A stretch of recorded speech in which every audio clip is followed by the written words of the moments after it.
Miss, জানো cookie ভাইয়ার অনেক দুঃখ। সে কয়েকদিন বাদেই মন খারাপ করে থাকে। কাল বিকালে আমি যখন মাম্মির সাথে ছাদে গেছিলাম গাছে পানি দেওয়ার জন্য, তখন দেখলাম মন খারাপ করে বসে আছে। কেন জানি না তো, আমি অনেক জিজ্ঞাসা করেছি, বলে না আমাকে। ও, তে মিটিকে পড়িয়ে বাসায় ফেরার সময় তার চোখ পড়লো 10 তলার বিল্ডিং এ একটু দূরে কচু ক্ষেতের দিকে।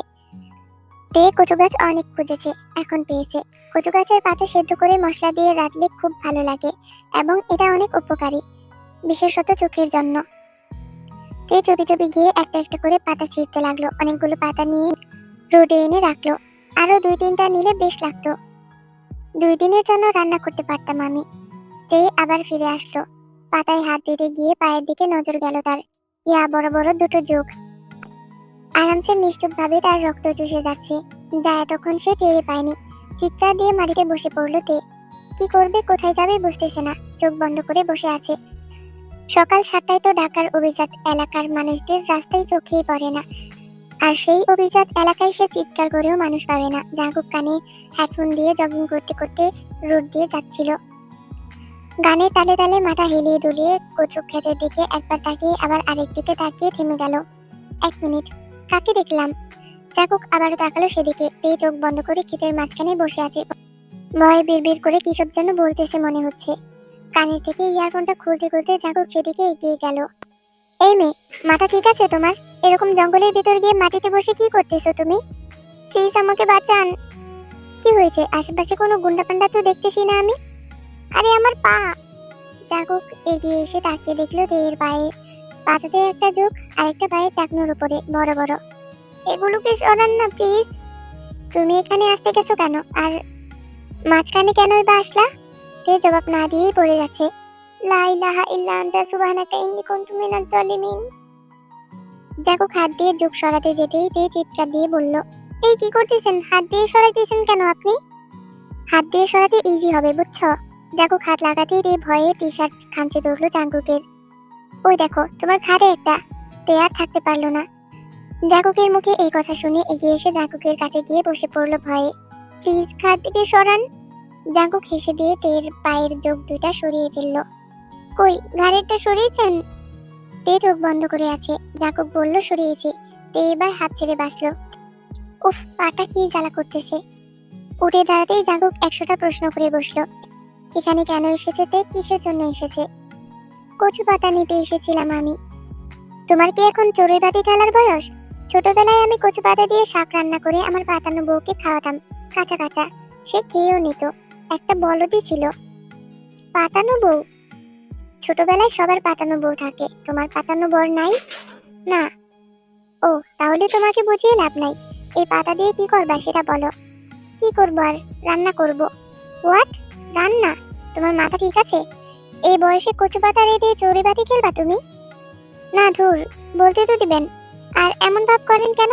জীবনে কচু পাতা রান্না করা খাননি? না, জীবনে এই প্রথম শুনলাম কচু পাতা রেঁধেও খাওয়া যায়। ও মাই গড। এটা সেদ্ধ করে মশলা দিয়ে ভাজি করলে অনেক মজা লাগে খেতে। জাগুক নিচে তাকিয়ে দেখলো তের পায়ে আরো একটা যোগ। জাগুকের চাহনি দেখে তে তার পায়ের দিকে তাকালো। তে যোগ দেখে আবারও চিৎকার করে জাগুকের হাত চেপে ধরলো। প্লিজ এটাকে সরান প্লিজ। এক শর্তে। কি শর্ত? তুমি যে ডিশ রান্না করবে আমার জন্য আনতে হবে। আচ্ছা আনবো, সরান প্লিজ প্লিজ। আমার হাত না ছাড়লে সরাবো কি করে? তের এবার হুঁশ আসলো। সে জাগুকের হাত মুষ্টিবদ্ধ করে ধরে রেখেছে। তাড়াতাড়ি ছেড়ে দিল ওর হাত। জাগুক ঝুঁকে এই যোগটাকেও সরিয়ে ফেলে দিল। তে আর না দাঁড়িয়ে রোডের দিকে দৌড় দিল। এখানে থাকা আর পসিবল না। বাপরে বাপ, যোগ 100টা ধরছে আমাকে। মনে থাকবে তো শর্তের কথা? তে কচু পাতা যেগুলো তুলেছিল সেগুলো হাতে নিতে নিতে বলল, ঠিক আছে আনবো। বাসায় ফিরে কচু পাতাগুলো কাটতে বসে পড়লো সে। ভালো করে ধুয়ে কেটে সেদ্ধ করে রেখে দিল। ভার্সিটি থেকে এসে রাঁধবে। সেদিনের পিঠা 2টা ছিল, সেগুলো খেয়ে বের হলো বাসা থেকে। তখন সকাল 10টা 14 বাজে। তে জিমিনকে নিয়ে ক্যাম্পাসে বসে এদিক ওদিক তাকাচ্ছে। জাগুককে কোথাও দেখা যাচ্ছে না। আমাকে খুঁজতেছো? তে চোখ বড় বড় করে পাশে তাকিয়ে দেখলো জাগুক মুচকি এসে ফোনে কথা বলতে বলতে চলে যাচ্ছে। কথাটা আমাকে বললো নাকি ফোনে যার সাথে কথা বলতেছে তাকে বললো? আজব লোক, কখন যে কি করে বুঝি না আমি। আজ জাগুক একটা কাজে চলে গেছে, তাই আর একে টিউশনি যাওয়ার পথে ডিস্টার্ব করতে আসেনি। এ তো ভয়ে ভয়ে রোড দিয়ে পা চালিয়ে গেছে। যাক বাবা, বাঁচলাম। আল্লাহ এই বাদরটাকে সুবুদ্ধি দিয়েছে, আলহামদুলিল্লাহ। তে বাসায় ফিরে এসে সেদ্ধ করে রাখা কচু পাতাগুলো মশলা দিয়ে ভালো করে ভেজে নিল। একটা ছোট বক্সে জাগুকের জন্য আলাদা করে রেখে দিল। মিমাপু বাসায় আছে আজকে, আর ডিউটি শেষ।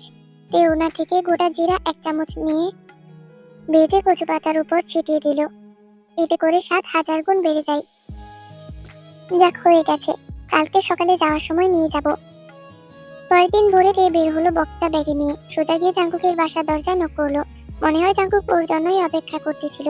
নক করার 10 সেকেন্ডের মধ্যেই জাঙ্কুক দরজা খুলে দিল। নিন আপনার খাবার। জাঙ্কুক বক্সটা খুলে দেখলো শুধু কচু পাতার আইটেম, এটার সাথে আর কিছু নেই। এ কি, শুধু এটা? এটা যেটা দিয়ে খাবো সেটা আনো নাই?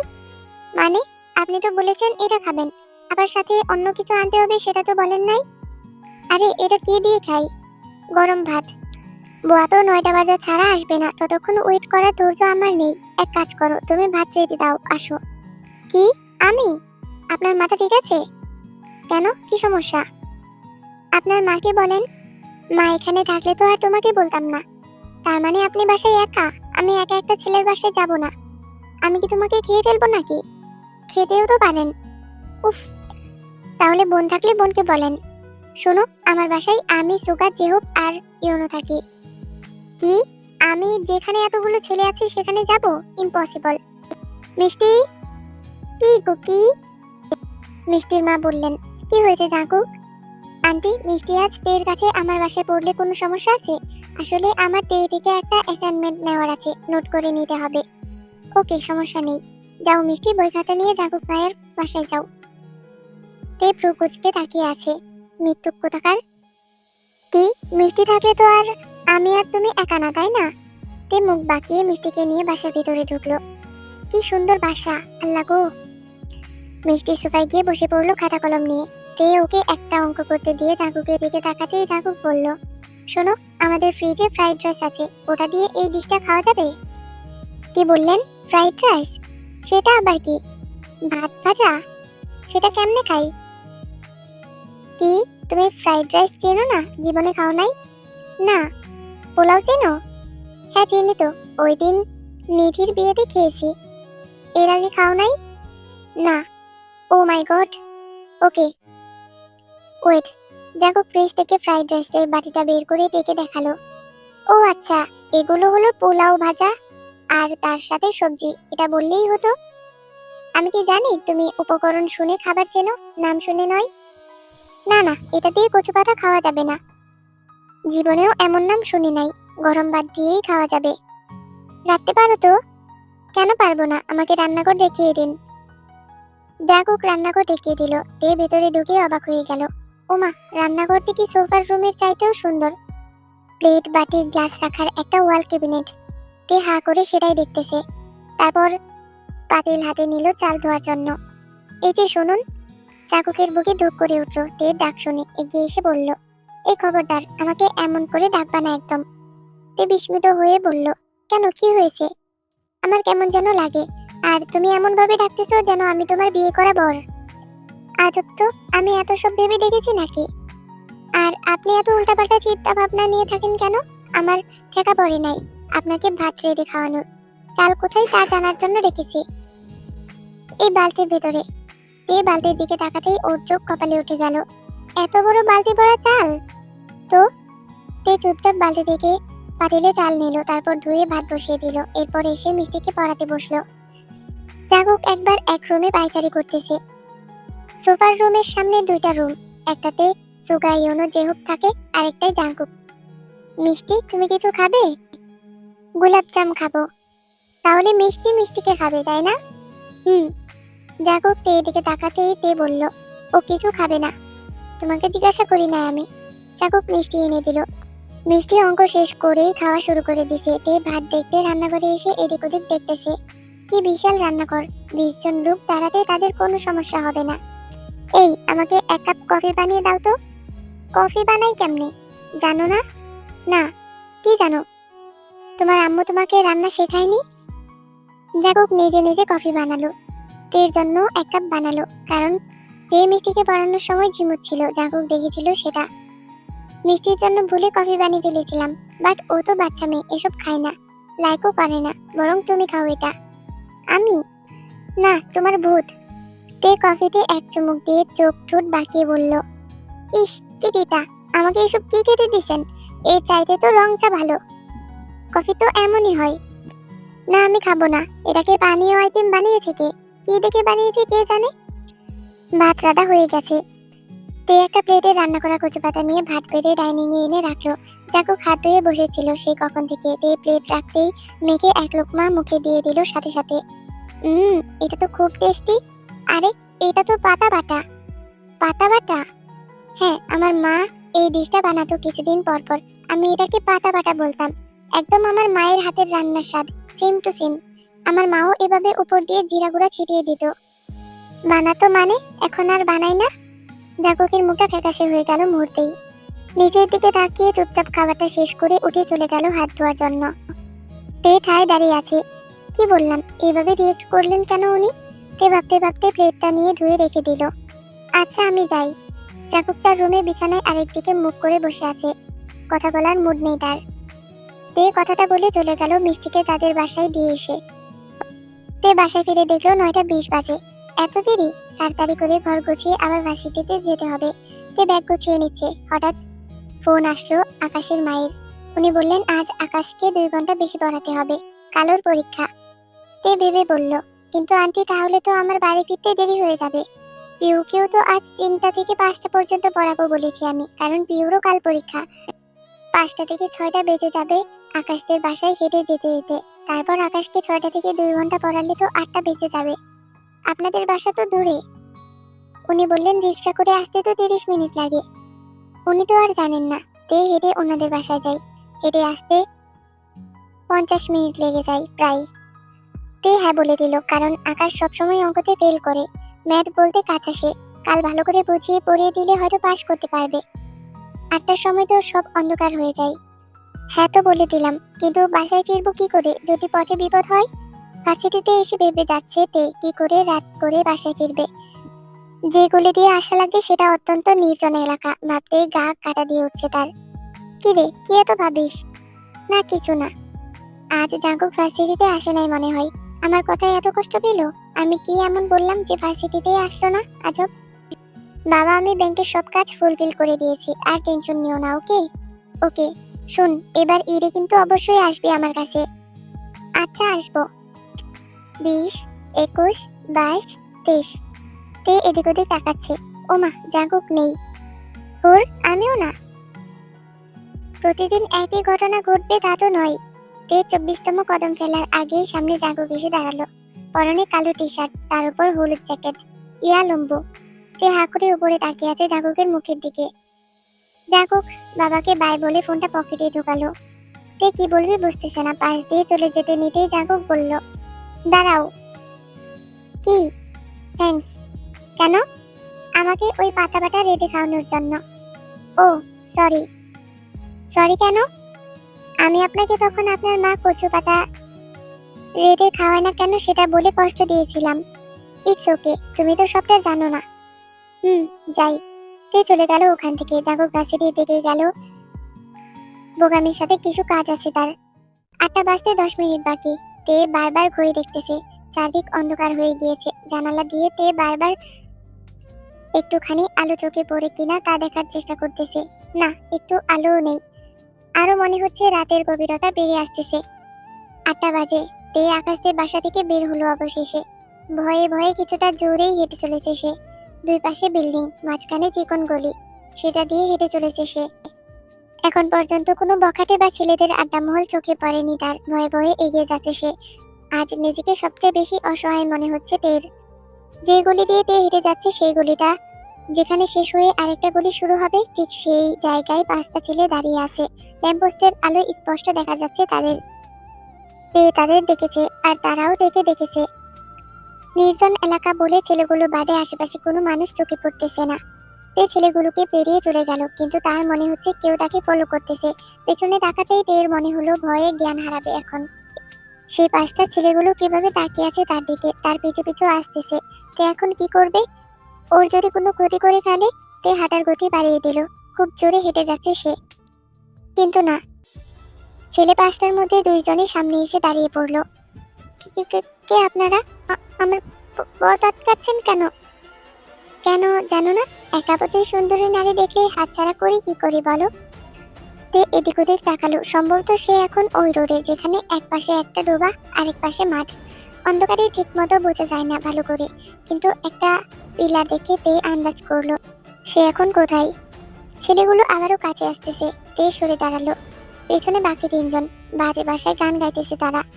তে সুযোগ খুঁজতেছে পালিয়ে যাওয়ার, কারণ এখানে চিৎকার দিয়েও কাউকে পাবে না সে জানে, কারণ বাসাবাড়ি পেছনে ফেলে এসেছে সে। এই জায়গাটা যে গলির জন্য তার কাছে নির্জন মনে হতো, এটাই সেই গলি। তে তার সামনে 2টা ছেলের পাশে ফাঁক দেখে সময় নষ্ট না করে এক দৌড় দিল। যার পাশ দিয়ে দৌড় দিল সে তেকে ধরার জন্য ওর কাঁধ ধরতে গেল, কিন্তু তে খুব জোরে গতিতে দৌড় মারলো, যার কারণে ছেলেটার হাত তের হাতের উপর দিয়ে স্লিপ খেয়ে গেল। তার নখের আঁচড়ে তের হাতের উপরিভাগ ছিঁড়ে গেছে।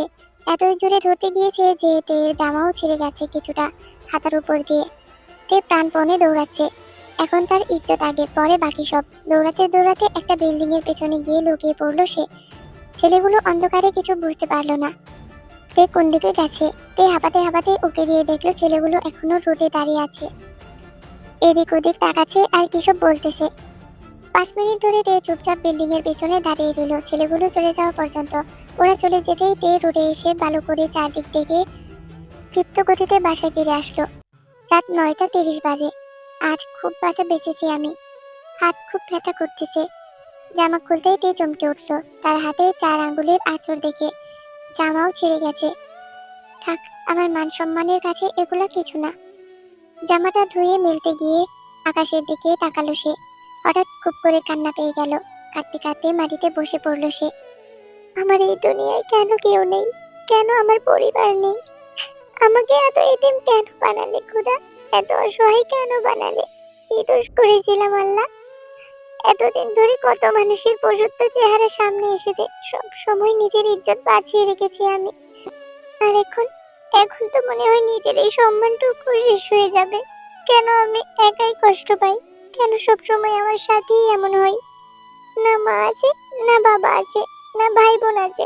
আমাকে দেখে রাখার জন্য কাউকে কেন পাঠালে না তুমি? আমার নিজের উপর নিজের দায়িত্ব দিয়েছো তুমি। পারলে পারবো, না পারলে মরবো, তাই না? মরতেও দাও না, মরণও দাও না আমার। তে চোখ মুছতে মুছতে উঠে দাঁড়ালো। চুপচাপ খাটের উপর এসে বসে গেল সে। কচু তরকারি আছে, ভাত রেঁধে খেতে হবে, না খেলে নষ্ট হয়ে যাবে। ভাত বসিয়ে সেখানেই দাঁড়িয়ে থাকলো সে। পরের দিন ভোরে রোবটের মতো হেঁটে যাচ্ছে তে। গন্তব্য স্থান মিষ্টিদের বাসা। রাস্তা খালি, তাও বারবার গা শিউরে উঠতেছে তার। এদিক ওদিক তাকাতে তাকাতে হাঁটতেছে সে। বুকের ভেতর ধরফর ধরফর করেই যাচ্ছে, থামাথামি নেই কোনো। কেন এমন হচ্ছে? আচ্ছা, আমি আজ আবার আকাশদের বাসার ওদিকে কি করে যাব? যদি ছেলেগুলো আবারও এসে যায়। ভাবতে ভাবতে লিফটের দরজা খুলে গেল। তে অন্যমনস্ক হয়ে লিফট থেকে বের হচ্ছে ধীর গতিতে।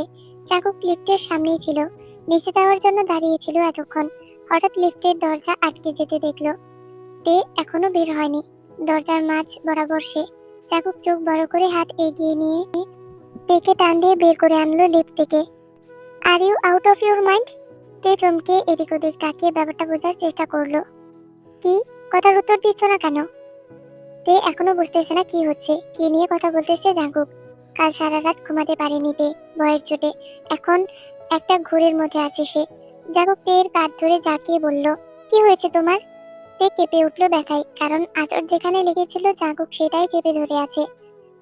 তে জাঙ্কুকের হাত সরিয়ে একটু পিছিয়ে গেল, চুল ঠিক করে বলল, না কিছু হয়নি। তারপর মিষ্টিদের বাসায় চলে গেল। এই মেয়েটার মাঝে মাঝে কি হয় আমি বুঝি না। তে ভার্সিটিতে এসে মনমরা হয়ে বসে আছে। জিমিন বারবার জিজ্ঞাসা করতেছে কি হয়েছে। তে আর কষ্ট চেপে রাখতে পারলো না, কেঁদেই দিল। ক্লাসের সবাই অবাক হয়ে ওর দিকে তাকিয়ে আছে। কি রে, এমন কাঁদছিস কেন? দেখি আমার দিকে তাকা। তে, কি হয়েছে তোর? কেউ কিছু বলেছে? তে চোখ মুছে পাশে তাকিয়ে দেখলো সবাই ওর দিকে তাকিয়ে আছে। এখানে আর না থেকে বেরিয়ে চলে গেল সে। জিমিন ডাকতে ডাকতে আসতেছে পেছন পেছন। তে চলে যাচ্ছে ভার্সিটি থেকে। জাগুক বাইকে বসে যখন বাসায় ফেরার জন্য বাইক ঘোরালো তখন দেখলো তে বের হয়ে যাচ্ছে জোরে জোরে হেঁটে। জিমিন আর তের সাথে দৌড়ে না পেরে ক্যাম্পাসের মাঝেই থেমে গেল। জাগুক এবার চিন্তায় পড়লো কি হয়েছে তা জানার জন্য। আজ আর কদম গুনে নাই তে, চোখ মুছতে মুছতে হাঁটতেছে সে। কৃষ্ণচূড়া গাছটার কাছে এসে হাঁটার গতি কমিয়ে দিল। এই রুটটাতে মানুষের চলাচল একদম কম, বলতে গেলে একদমই নেই, কারণ এটা ভার্সিটির পেছনের রুট। তে নিচে রাস্তায় বসে কেঁদে যাচ্ছে। কেউ নেই সে জানে, তাই চিৎকার করে কাঁদতেছে। সে চাইলেই টিউশনি ছেড়ে দিতে পারে, কিন্তু ছেড়ে দিলে তাকে রাস্তায় বাসা বানাতে হবে, এসব ভেবে কাঁদতেছে সে। আর টিউশনি না ছাড়লে সেই ছেলেগুলোর মুখোমুখি হতে হবে আবারও। জাগুক থ হয়ে তের কান্না দেখতেছে। কিছু বলার সাহস পাচ্ছে না সে। পাবে কি করে? কি করে সান্ত্বনা দেবে সেটার কোনো কুল কিনারা সে খুঁজেই পাচ্ছে না। বাতাসে গাছের কৃষ্ণচূড়া ফুল ঝরে তের গায়ের সামনে পড়তেছে একের পর এক। আজ আর তে হাত পাতেনি, তার খেয়ালই নেই তার প্রিয় ফুল ঝরে যাচ্ছে। জাগুক কৃষ্ণচূড়া গাছটার পাশে একটা নাম না জানা গাছের শেকড়ে বসেছে। তে নিচের দিকে তাকিয়ে হাত পা গুটিয়ে কেঁদেই চলেছে। এই কান্নার থামাথামি নেই কোনো। জাগুক ব্যাপারটা বুঝতে না পেরে এদিক ওদিক তাকিয়ে আবার তের দিকে তাকাচ্ছে। আবার ভাবতেছে কি কারণ হতে পারে। জাগুক তের খুব কাছে, তে টেরও পায়নি, কারণ জাগুক একটুও নড়তেছে না। যেটা নড়তেছে সেটা হলো ওর চোখের পাতা। তেকে তীক্ষ্ণ দৃষ্টিতে পরখ করতেছে সে। তে মুখ তুলে লেকটার দিকে তাকিয়ে আছে, আর চোখ দিয়ে নিঃশব্দে পানি গড়িয়ে পড়তেছে তার। লেকটার ওপাশে ঘন গাছগাছালি, তে সেটাই দেখতেছে। জাগুক এবার দেখলো তের চোখের পানি গড়িয়ে ওর থুতনির ওপরে গাঢ় কালো তিলটার উপর দিয়ে বেয়ে নিচে পড়ে যাচ্ছে। জাগুক সেটা দেখে নড়ে উঠলো, তারপর মুখ খুললো। আবার কানের দুল হারিয়েছো বুঝি? তে চমকে পাশে তাকিয়ে দেখলো জাগুক ওর থেকে কিছু দূরে গাছের শিকড়ে বসে আছে, বসে তার দিকে চেয়ে আছে। ব্যাপারটা বুঝতে পেরে জিহ্বা দিয়ে ঠোঁটটা বেঁচিয়ে হাত দিয়ে মুখটা ভালো করে মুছে দাঁড়িয়ে পড়লো সে। আপনি এখানে? আমার প্রশ্নের জবাব পেলাম না, তাহলে তোমার প্রশ্নের জবাব কেন দেব? তে মুখটা নিচু করে ব্যাগ কাঁধে নিতে নিতে বলল, কানের দুল তো কানেই আছে। তে পালাতে যেতেই জাগুক সামনে হাত দিয়ে ওর পথ আটকালো। তে জাগুকের চোখে চোখ রাখতেই ওর আবারও জোরে কান্না পাচ্ছে। দাঁত মুখ খিচে ওড়নাটা মুঠো করে চেপে ধরে কান্না থামানোর চেষ্টা করতেছে সে। কাঁদো, আমি দেখি। না, কিছু হয়নি। হাত ছড়ান, আমার টিউশনিতে দেরি হচ্ছে।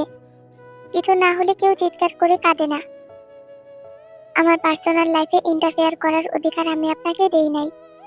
আমাকে কেউ অধিকার দেয় না, আমার অধিকার আমি নিজে তৈরি করি।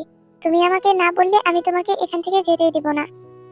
তে ঘাপটি মেরে রাস্তার মাঝখানে বসে আছে সেই কখন থেকে। জাগুক তার পেছনে গাছটা শিকড়ে বসে একের পর এক ইটের কণা লেকটাতে টুকুর টুকুর করে ফেলতেছে। তে বিরক্ত নিয়ে পেছন ফিরে জাগুকের দিকে তাকালো। কি, আগে বলে দিলে তো আমি আর এইভাবে বোরিং টাইম স্পেন্ড করতাম না, তাই না? তে ব্যাগ নিয়ে হাঁটা ধরলো। জাগুক উঠে জ্যাকেট টেনে নিয়ে ঠিক করে দৌড়ে তের সামনে গিয়ে দাঁড়িয়ে পড়লো। কি সমস্যা আপনার? চিৎকার করে মানুষ ডাকবো? ডাকো না, কে মানা করেছে? তোমার চিৎকারে আমি এসেছি, আর কেউ আসবে না। তে নিচের দিকে তাকিয়ে আবারও কাঁদা শুরু করে দিল। কাঁদছে কাঁদুক, আমার কিছু না, কিন্তু থুতনির উপরে তিলটার উপর দিয়ে পানি গড়িয়ে যায় কেন?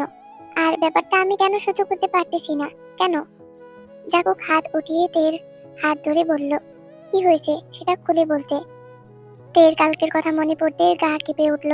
জাগুকের কাছে হাত জোরে টান দিয়ে ছাড়িয়ে নিল সে। পিছিয়ে একটু দূরে গিয়ে দাঁড়ালো।